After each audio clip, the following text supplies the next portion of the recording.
The PRS-630 Vega is a flying sanctuary. Manned by 10,000 volunteer healers from hundreds of species, this hospital starship is designed to treat 500,000 patients at a time in some of the most hostile environments in the galaxy. This diagram illustrates the ship's standard method of travel, fold technology.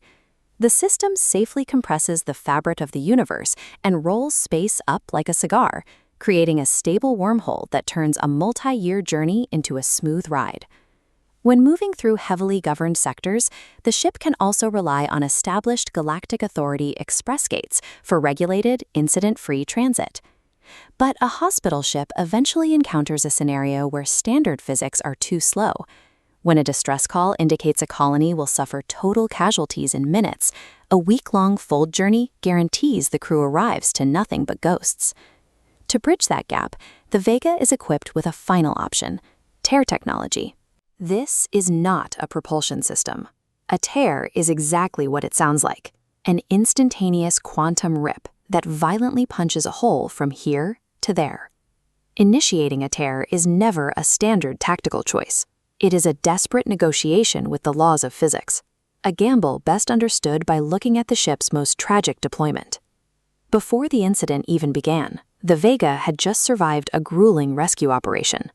The ship was operating at maximum capacity, having pulled 956 civilians from the path of a rogue asteroid. Down in the medical wards, one of those recovering patients was a 16-year-old girl named Tera Seroo, a widely famous singer who had sustained severe nitrogen loss and was completely dependent on a delicate, non-oxygen breather tank to stay alive. While stabilizing survivors, the bridge received an extreme emergency distress signal from a distant deep space colony. Fold travel could not bridge the distance in time. The commander was given a strict 5-minute window to either initiate a tear protocol or let the distant colony perish. Medical command requires harsh calculus.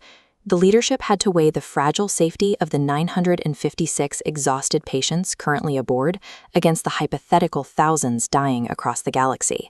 This structural blueprint illustrates the first major risk, grid vulnerability.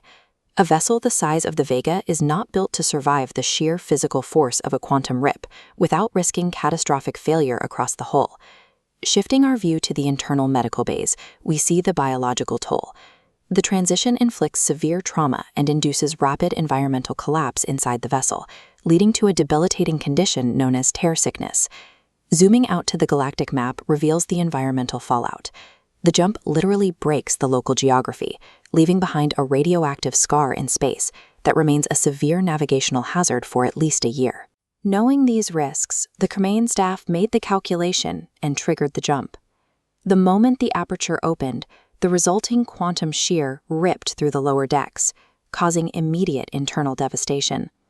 Down in engineering, the immense strain fractured a critical pipe.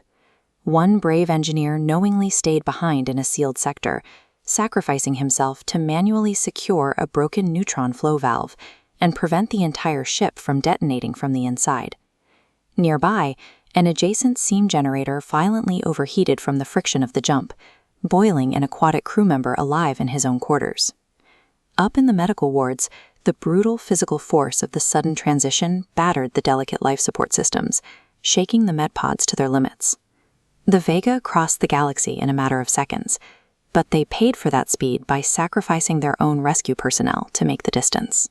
The battered and scarred starship emerged from the rupture over the distant colony, shields down and alarms blaring, only to find calm skies. There was no planetary disaster. Security teams traced the beacon to a local communications office. A bored 16-year-old boy had hijacked his mother's terminal and triggered a maximum-level distress signal, figuring a medical evacuation was the easiest way to hitch a ride off his colony.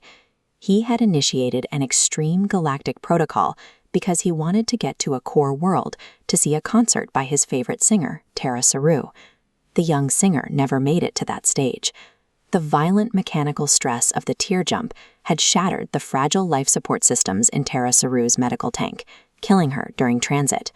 He had torn open the galaxy, triggered widespread structural collapse, and cost the crew's deaths, all to see an idol who died as a direct result of his false alarm. This incident forced the Planetary Rescue Service to confront the reality of their own capabilities. A quantum rip is not a miracle button. It is a highly destructive weapon wielded by healers, and it leaves permanent scars on the geography of space and the minds of the crew who survive it. The Vega will always leap into the dark to save a life, but every time they choose to rip through the laws of physics, the universe ensures a terrible price is paid.